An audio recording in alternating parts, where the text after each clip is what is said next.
Myself, Ankita Tiwari, from LJ Institute of Engineering Technology, from IT department. I am going to take a session from the subject, that is cyber crimes and mitigation. The subject code is 31632213. The module that we are going to cover is module number 4, operating system security and privacy. The topic that we are going to cover in this session is introduction part. Now here in this session we are going to study what is an operating system security and privacy is. Now what means by security in terms of OS, in terms of privacy. So basically we are going to learn here the introduction session of the operating system security part. Now starting with the introduction part. Security, what is security? Security refers to providing a protection system to the computer system resources such as CPU, memory, disk, software programs, and most importantly, what? Data. Data, we can say data is also a type of information which is stored in the computer system. So basically when we talk about OS means heart of the system. Heart of the system means the data where the data is residing actually and where the security needs most. So basically if a computer program is run by an unauthorized user, means an unauthorized access, then he or she may cause severe damage to the computer or the data which is stored in it. So basically we need to protect the OS, that is our operating system.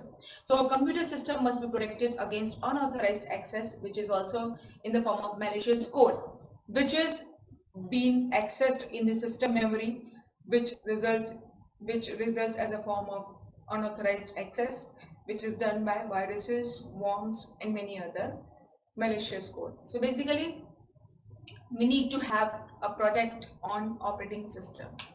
Now if we say here what the types of attacks are, so here we are basically having three types of attacks.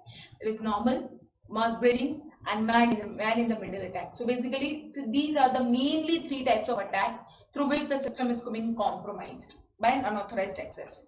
So here first, as you can see, the normal attack. Here the normal means we are having the sender and we are having the receiver. Now in between, as you can see, the attacker is there. Now if normal means the normal communication which is going between the sender and receiver, it is having a watch on it. Okay, now with respect to that watch, how the data is collected, how the form will be collected, that is done by the attacker form. So here this is the normal where the communication between the sender and the receiver is there, and here the attacker is just seeing the communication form.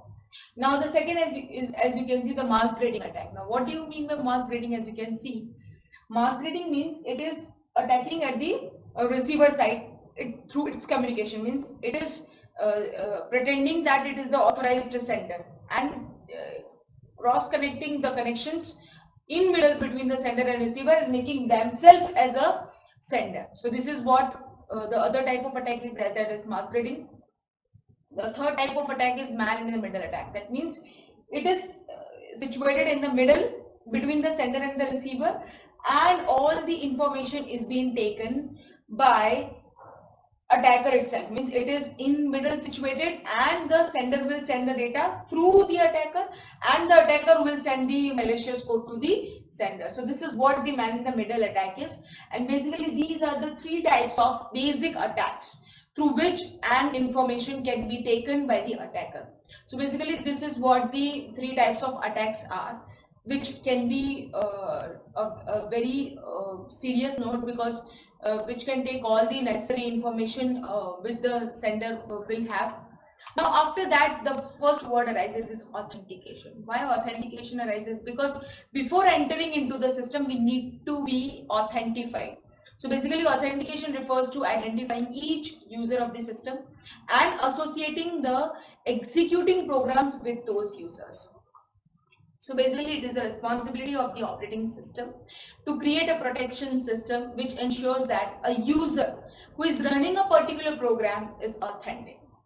So basically when we talk about authenticity, the operating system generally identifies. Also it authenticates users using the three following ways. Now the ways that we are talking about is about the operating system authentication, which is done through the three ways. The first way we already know is username and password.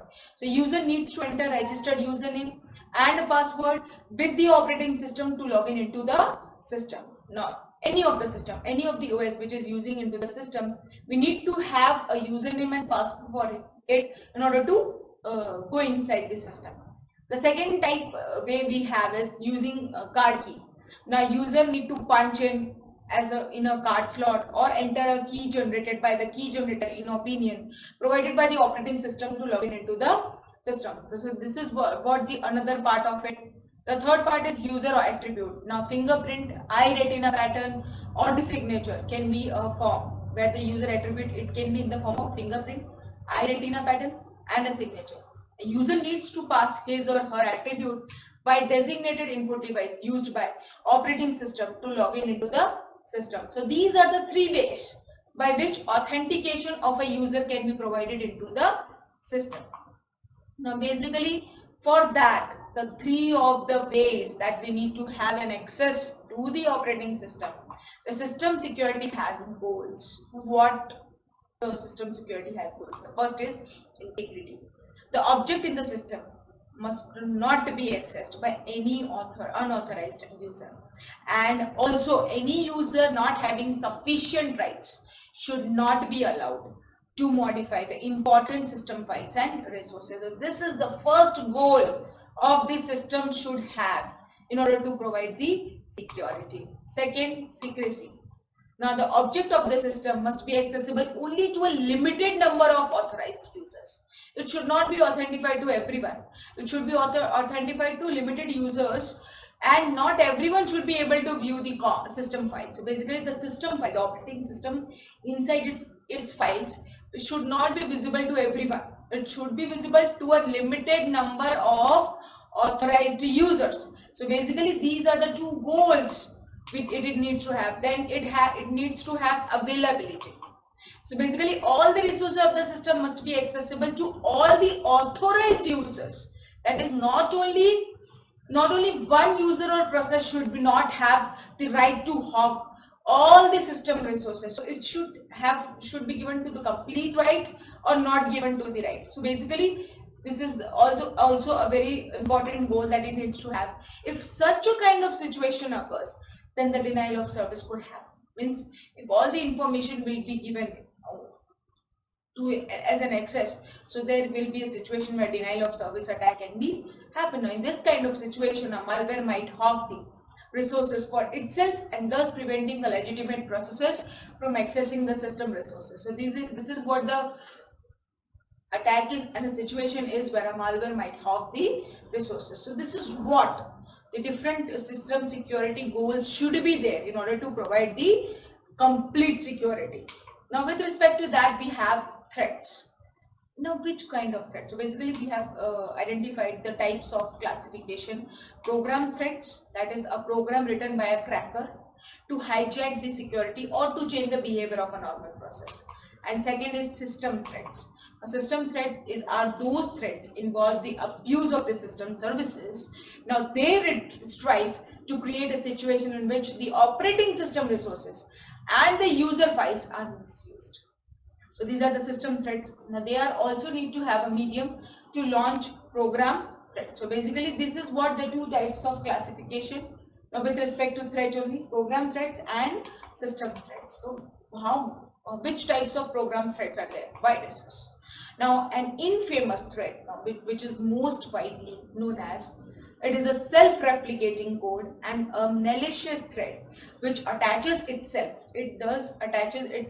to a system file and thus rapidly replicate itself by modifying, also destroying essential file that leads to system breakdown. So this is what a virus is. The second type is Trojan horse. A Trojan horse, a code segment that misuses its environment, is called a Trojan horse. Now, they seem to be an attractive and harmless cover program. It doesn't seem to be like a malicious code, but are really very harmful hidden program which can be used as a virus carrier, which takes from one form to another form at one level to another level. So these are the different types of program threats. Then we have trapdoor. The designer of a program or system might leave a hole in the software that only he is capable of using. So basically the trapdoor works on the similar principles. Now we also have logic bomb. Now a program that initiates a security attack only under a specific situation. So this is what the logic bomb is. Now the another that we have is worm and infection. We already knowing that these threats. So I'm going very forward in fast forward in it. So worm, now an infection program which spreads through networks. Computers affected by a bomb attack the target system and writes a small program hook on it. But this hook is further used to copy the bomb to the target computer where it needs to have a repeatedly and recursively, and soon enough all the systems of the LAN are affected. So basically this bomb is used for LAN affection so that we can get into the system and take the control over it. So basically here the worm, what it does, it will produce a copy of the worm, and it is in the form of hook only. So basically it will attack in the form of hook, and the request will be given to the worm, and here the worm will replicate, copy itself to the worm. So it will double the data which is already there. Now types of system threats. Okay, we have denial of service attack. Now that was the program threat. Now this is the system threat. Now such attacks aren't aimed for the purpose of collecting information or the destroying information. Rather, they are basically used for disrupting the legitimate use of that system. Means basically they need to have an access of the system as well. So they are used for system only. Now port scanning. Port scanning is what? It is a means by which the cracker identifies the vulnerabilities of the system to attack. Now, it is an automated process which involves creating a TCP/IP connection to a specific port. So basically this is what the system threats are, which basically involves the system only. The other measures that we need to, that means the security measures that need to be taken into the operating system is basically has the following levels. So basically which levels? First is the physical level. Now the sites containing the computer system must be physically secured. Physically means it should be like the software or the components which is needed to provide security should be there in order to secured against armed and malicious intruders. Now the workstations must be carefully protected. Basically the server part where it is already there, that it need to be protected very safely. The another level that it needs to have is operating system. The system must protect itself from accidental or purposeful security breaches. So basically it should have its security concern, the security part where it provides the security to the data or the information which is already there into the system. The other security terms is we have is human, and only appropriate users must have the authorization to access the system. Here we are already having the example of phishing where confidential information is being leaked, and dumpster diving where collecting basic information so as to gain unauthorized access must be avoided. So basically this phishing and dumpster diving should be avoided. Only appropriate users that need to have an access should be given the access. The fourth is networking system. So almost all of the information which is shared between the different systems via network, intercepting these data could be just as harmful as breaking down into a computer. So basically these are the 4 steps, the security measure steps that we need to have to take in order to save the operating system or the data or the information. So this is what the introduction part of the operating system is. The next topic we are going to learn in the next session. Thank you.